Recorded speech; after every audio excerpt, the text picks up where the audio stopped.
हम तो अखंड ब्रह्मांड के आप तो नायक हैं और मैं आपके चरणों की धूल हूँ। आपका पग धूल धूसरित पग अगर मेरे सर पर रखा जाए तो मेरा भी इस संसार में कल्याण हो जाए और मेरी भी भक्ति की वृद्धि हो जाए। नहीं, हम भगवान के सामने हैं क्या? हनुमान जी जब राम के चरणों में बैठे हैं, आदर सहित उनकी सेवा कर रहे हैं, तो वो लोगों को एक सीख दे रहे हैं कि भगवान से कैसे मिलना चाहिए। आप ओमपाल आते हैं, यहाँ ओमपाल जी आते हैं। ओमपाल जी क्या कहते हैं आते ही, प्रभु मैं तो आपके चरणों की धूल हूँ। जब वो हमारा इतना स्तर नीचा है और वो गुरु मान के ऐसी बात कहते हैं, तो हनुमान जी ने कह दी राम जी को मान के, तो क्या हो गया भाई? भाई मैं तो चित्त का चंचल वानर हूँ, ठीक है, मुझ में वो क्षमताएं नहीं है।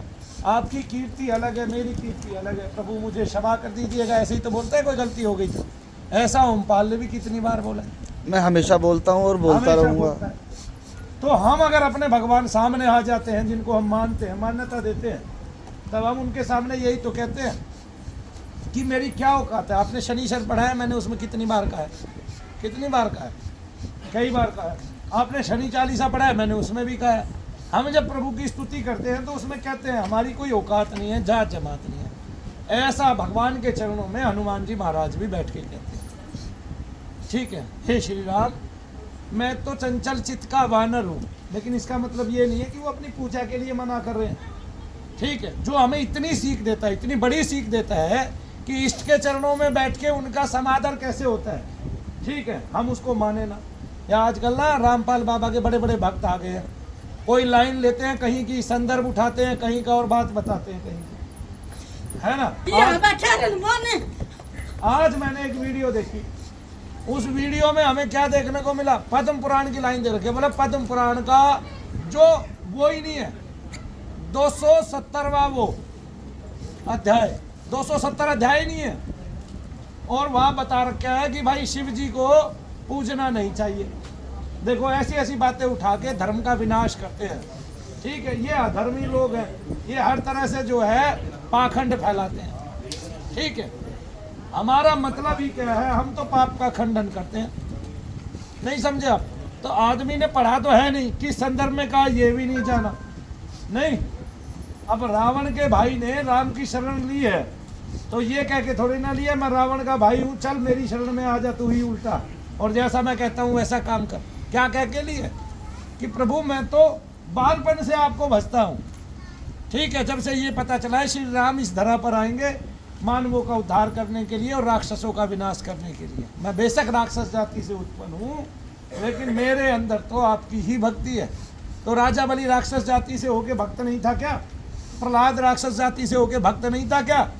तो किसी राक्षस के घर में, ठीक है, आज के जो राक्षस हैं उनके घर में अगर कोई धर्म बुद्धि बालक आ गया और वो बचपन से ही साधना करने लगा, और किसी राक्षस के घर का धर्म बुद्धि बालक भाग के, ठीक है, किसी महात्मा की शरण में जाके भक्ति करने लगा और अनमोल हो गया इस संसार के लिए, तो क्या ऐसा नहीं हो सकता? हो सकता है भाई, क्यों नहीं हो सकता, ठीक है। और फिर पिता को चला इसने तो मेरी मान मर्यादा भंग कर दी, और वो उसको मारने के अथक प्रयास करे, तो भगवान तो अपने भक्त को बचाएगा ही बचाएगा। तो सेम कथाएं आज भी होती हैं, उस टाइम भी होती है। लेकिन भारतीय को यानी कि हिंदू समाज के मानव को समझना चाहिए, भारतीय समाज के इस भरतवंशी को समझना चाहिए कि जो कोई कह रहा है वो किस संदर्भ में कह रहा है। जैसे जब भगवान श्री राम 3 दिन तक सामान्य समुद्र देवता की पूजा करते हैं, अर्चना करते हैं, तब वो आता नहीं, तब वो बाण चढ़ा लेते हैं और भ्रकुटी को तान लेते हैं, तब समुद्र देवता आ जाते हैं और कहते हैं शूद्र है, ढोल गवार शूद्र पशु नारी, ये सब ताड़न के अधिकार। ये बिना शिक्षा के प्रभु काम नहीं करते हैं। आप मुझे शिक्षा दें तब मैं आपको अर्थ बताऊंगा, कहाँ से जाना है, कैसे जाना है, तब वो बताऊंगा। तब उन्होंने पुल के लिए रास्ता दिया, वो पुल बना, और भगवान राम की जो वानर सेना है वो कहाँ पहुँच गई? लंकापुरी पहुँची, और फिर लंका का दहन कर दिया, दहन कर दिया, लंकेश को मिटा दिया, ध्वंस कर दिया, लंकेश का नाश कर दिया, कुल का क्षय कर दिया, और एक भाई को छोड़ के ये कह दिया कि चलो राक्षसों की भी वृद्धि होती रहेगी। लेकिन विभीषण राक्षस कुल में होते हुए उस ब्राह्मण के सच्चे बच्चे थे। जैसे भाई किसी के 4 पुत्र होते हैं, उनमें से कोई एक पुत्र पिता पे भी तो हो सकता है, जरूरी है सारे माँ पे ही हो नहीं। और कुछ अंशीभूत माँ पे ज़्यादा होते हैं, उनमें मातृ अंश ज़्यादा होता है, तब वे माँ की तरह ही व्यवहार करते हैं। माँ कुटिल है तो वे कुटिल हो जाएंगे, और माँ जो है वो संसार के लिए सुखकारी है, पति के लिए सुखकारी है, तो वे भी संसार के लिए सुखकारी और पति के लिए सुखकारी हो जाएंगे। ऐसा ही है कि नहीं है? तब ऐसे में विभीषण उत्पन्न होता है, और वो भी उस ब्राह्मण की संतान है। अब सारे के सारे बच्चे एक जगह चले जाते हैं नाना के यहाँ। कहाँ चले जाते हैं? नाना के यहाँ। और नाना के यहाँ तो बचपन से मार काट होती थी, ऐसे में रावण का बिगड़ जाना सहज स्वाभाविक है कि नहीं? भाई वे तो थे ही राक्षस कुल के कसी भी राक्षसी थी, लेकिन पिता तो धर्मात्मा थे, है ना, प्रबुद्ध महात्मा थे, संत थे, ठीक है, वैरागी भी थे। और ऋषि की संतान है, पुलस्त्य ऋषि के कुल से हैं ये। हाँ, फिर तो अब ये बताओ, तो एक बच्चा भगवत भक्त हो गया तो क्या वो तो आधार वही रह गया, जो भगवत भक्त था वही बचा रह गया। इसलिए जो भगवान का भक्त है केवल वही बचा रह जाएगा, बाकी सब मारे, और वो अमर भी हो जाता है। जो भगवान की भक्ति करता है वो अमर हो जाता है, उसके मरने के बाद भी लोग उसको याद करते रहते हैं। नहीं करते? करते हैं कि नहीं करते हैं? तो भगवान के भक्तों की हम कथाएं पढ़ते रहते हैं, ठीक है। कुछ कथाएं हमें पढ़ाई जाती है भक्तों की भी, लेकिन हम उनको ज़्यादा समय याद नहीं रखते, और हमें याद दिलाई जाती है बाकायदा भी कथाएं, उन्हीं में से संदर्भ पूछे जाते हैं, उन्हीं की पढ़ाई कराई जाती है, ठीक है। अच्छा याद नहीं किया जाता, बुरा याद किया जाता है, इसीलिए उन लोगों को पता नहीं है ना। आज दर्शन शास्त्र की दुनिया पढ़ाई कराती है, और मैं ये कह रहा हूँ दर्शन शास्त्र की पढ़ाई शिवराम किंकर जी ने 2-3 पुस्तकें लिख के पूरा दर्शन शास्त्र ज्ञात कर दिया सारी दुनिया को। और जो बड़े बड़े दर्शन शास्त्री थे उस टाइम में धुरंधर थे, और उनमें अंग्रेज शामिल हो गए थे। अंग्रेजों ने क्या किया था? देखिए, अंग्रेज इस दुनिया में सबसे छोटी, केवल कितनी,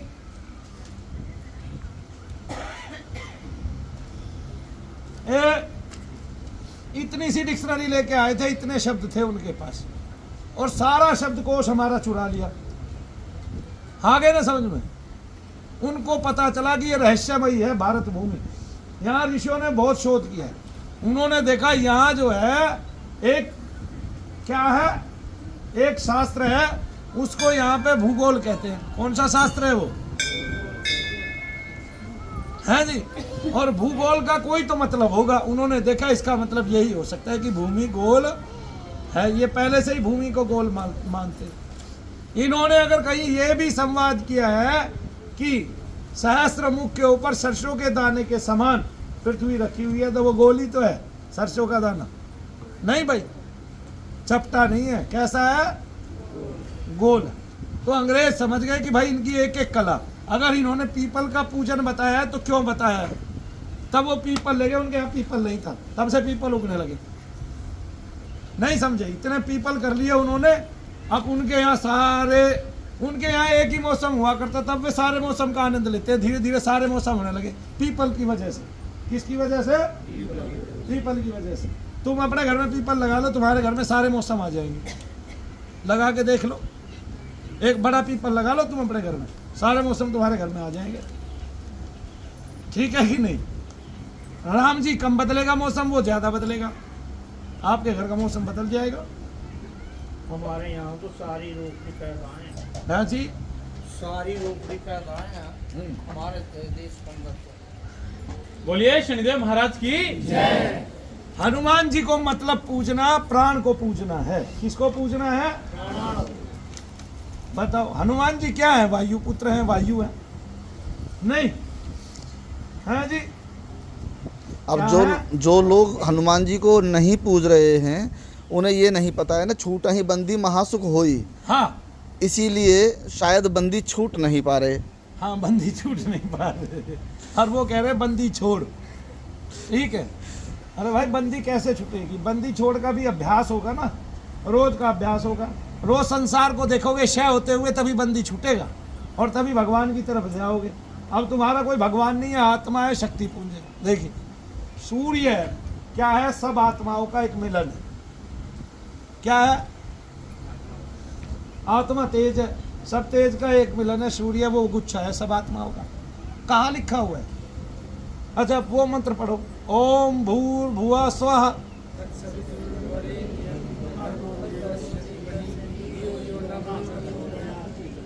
भर्गो देवस्य, जिसके भर्ग में देवता बसे हुए हैं। आत्मा देवता ही है, आत्मा सो परमात्मा, आत्मा देवता नहीं है क्या भाई बताना? आत्मा कहाँ विराजती है? जहाँ वायु नहीं है, और वायु भी है तो स्थिर है। कहाँ विराजती है? माथे में। अब वहाँ अंदर तो हवा जा रही है तेजी के साथ, माथे में हवा तेजी के साथ चलती है क्या? कैसे चलती है? हाँ, मतलब पता भी ना चले, जैसे गर्मी है, निस्पंद है, पत्ते नहीं हिल रहे हैं, ठीक है, और फिर भी सांस तो हम ले रहे हैं ना, ऑक्सीजन तो है वायुमंडल में। बाहर जो है वही शरीर के अंदर है। तो जहाँ सूर्य है वहाँ वायु है ही नहीं, है? नहीं है, गैस नहीं है, नहीं वायु नहीं है जी, गैस तो है। वायु नहीं है, तो फिर वायु पुत्र भी नहीं है। वायु पुत्र आदर करता है, गुरु से रोज का मिलन है नहीं, गुरु से सीखना है, और गुरु के पास है तरंगे, गुरु के पास है ज्ञान, और शब्द का ज्ञान वहीं से आता है गुरु से, ठीक है ना? तब जब गुरु को देखते हैं, गुरु के पास तक पहुंचते हैं तो शब्द ज्ञान मिलता रहता है, और जब गुरु में समा जाते हैं तो शब्द ज्ञान, शब्द ब्रह्म खत्म हो जाता है, ठीक है, अक्षर ब्रह्म शुरू हो जाता है। बोलिए शनिदेव महाराज की। अब वायु जो पुत्र हैं वे अग्नि के सहायक है। अग्नि का जो बीज है वो रम है, और जो वायु है वो किसकी सहायक है? अग्नि की। निस्पंद वायु हो, वायु चली ही ना रही हो, आपने देखा है ना, अग्नि को तेज कौन बढ़ा देता है? जब तक राम की गति धीमी थी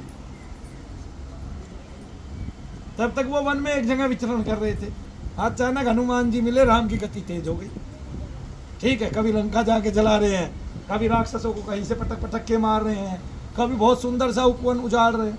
उपवन उजाड़ने का मतलब क्या है बता दो आप? बिना वायु के उपवन को कौन उजाड़ सकता है? कौन उजाड़ेगा? गति तो उजाड़ेगी ना, बिना गति के उपवन को कैसे उजाड़ दोगे? तुम उजाड़ लो ना, तुम उखाड़ दो ना एक पेड़, तो पेड़ों को कौन उखाड़ देता है? ठीक है, अग्नि को इतनी गति कौन दे देता है कि सारे सोने को, देखिए अगर वायु चली तो अग्नि बहुत कुछ नुकसान कर देती है, और वायु बहुत निष्पन्द है, चल नहीं रही है, तो अग्नि से बचाया जा सकता है, क्योंकि फिर उसकी गति धीमी हो जाती है और हम उसको समय रहते बुझा पाते हैं।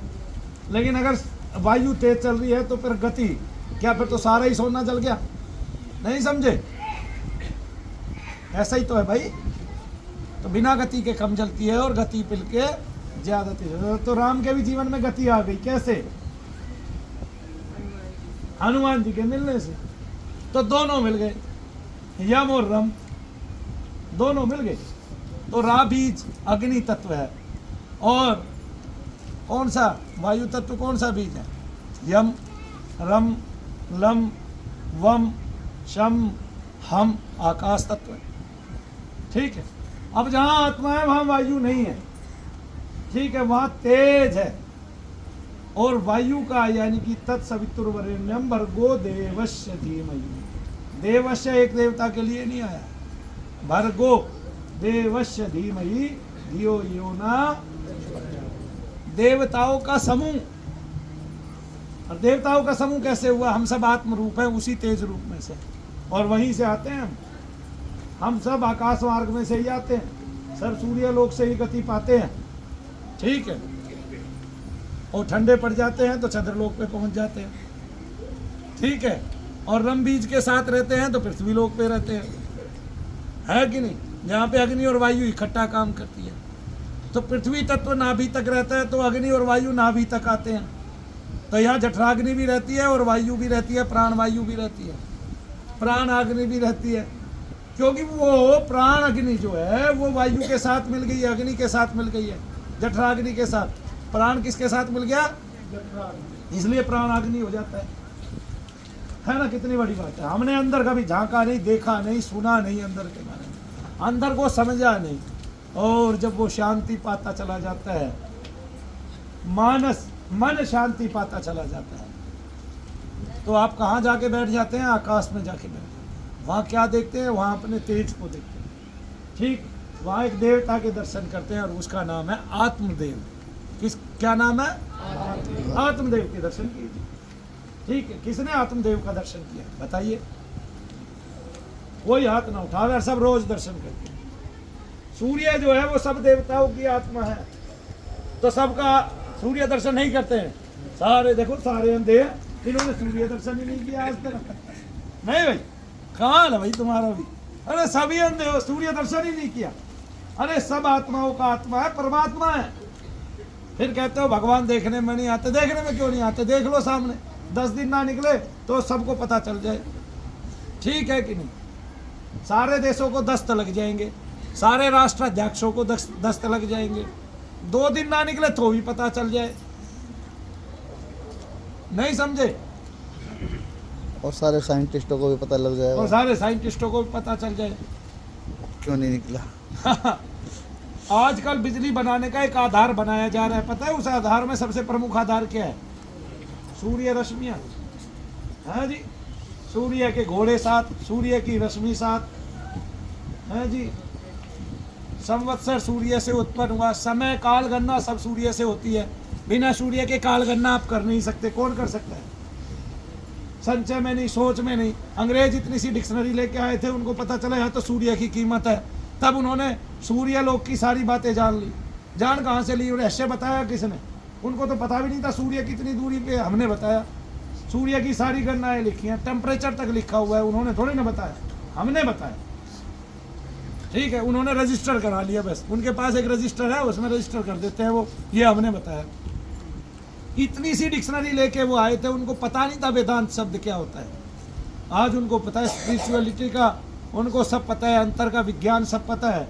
उन्होंने हमारे सारे पुराणों पे, सारी वेद नीतियों पे, सब पे कब्जा कर लिया धीरे धीरे।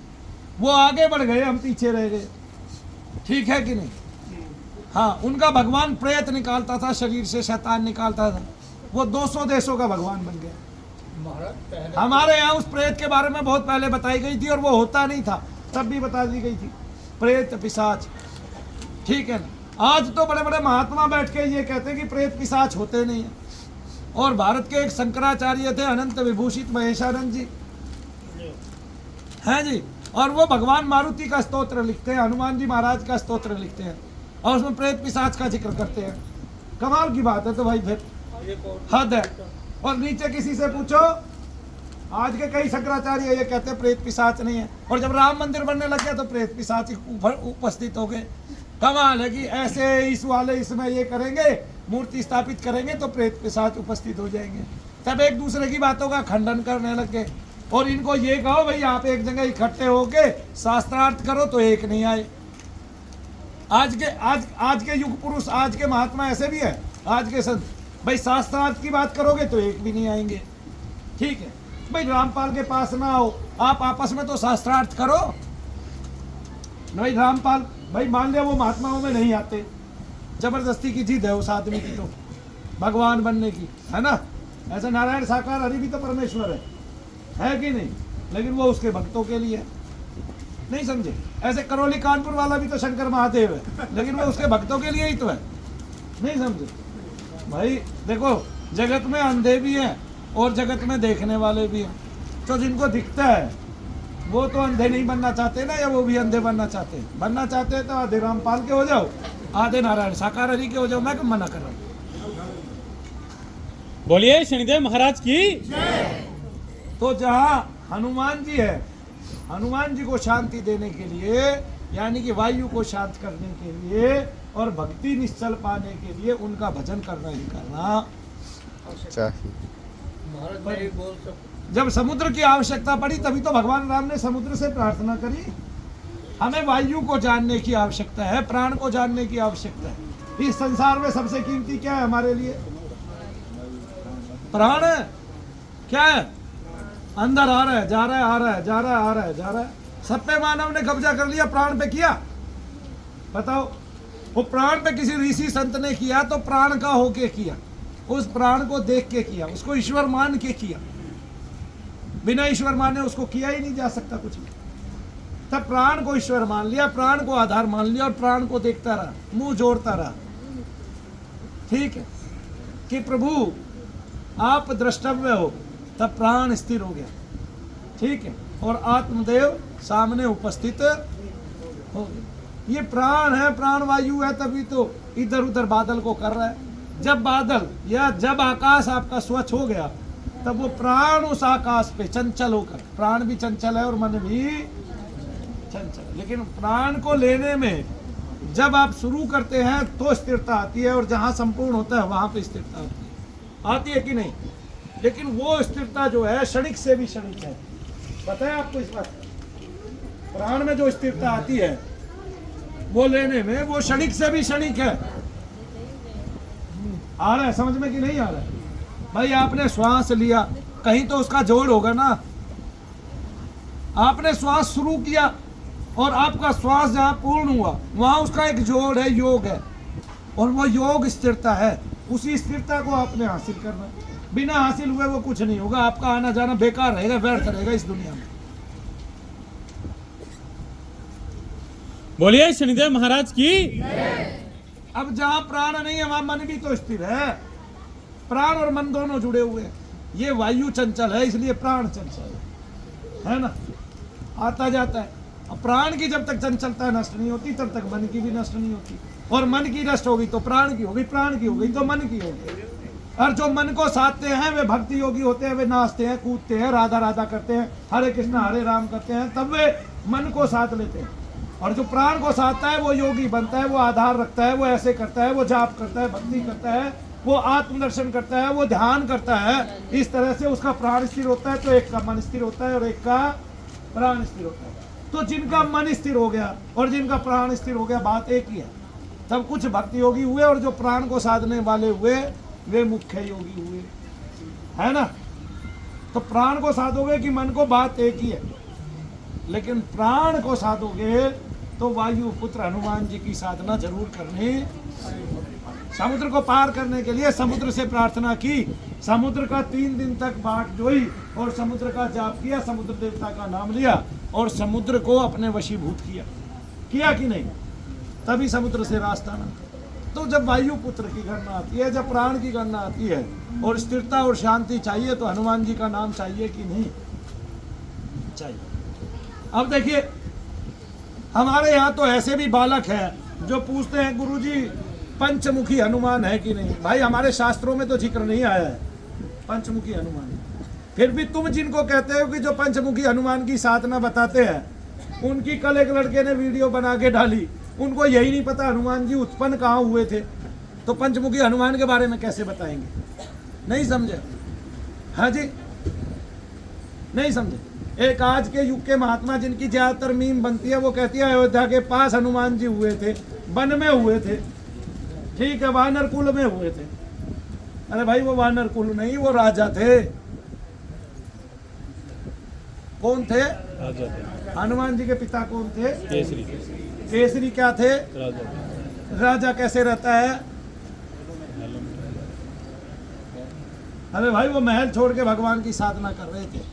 जो महल छोड़ के भगवान की साधना करता है वो भगवान की शक्ति को भी जान पाता है, भगवान से मिल भी पाता है, क्योंकि संसार उसके लिए नगण्य हो जाता है। तो यहाँ बुद्ध की स्टोरी आती है कि नहीं आती है?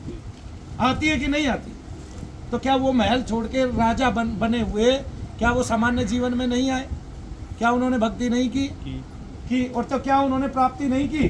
प्राप्ति भी। तो क्या उन्होंने बुद्धत्व धारण नहीं किया? तो हनुमान जी को जो भजेंगे उनको बुद्धि मिलेगी कि नहीं? जबकि वो बुद्धि नाम अग्रगण्यम।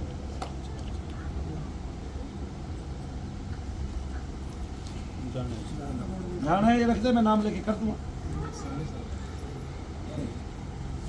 नाम बता दो आगे। अरे इसकी जरूरत नहीं। बोलिए शनिदेव महाराज की। बोलिए परम पूज्य गुरुदेव मनु भैया जी की जय शनिदेव।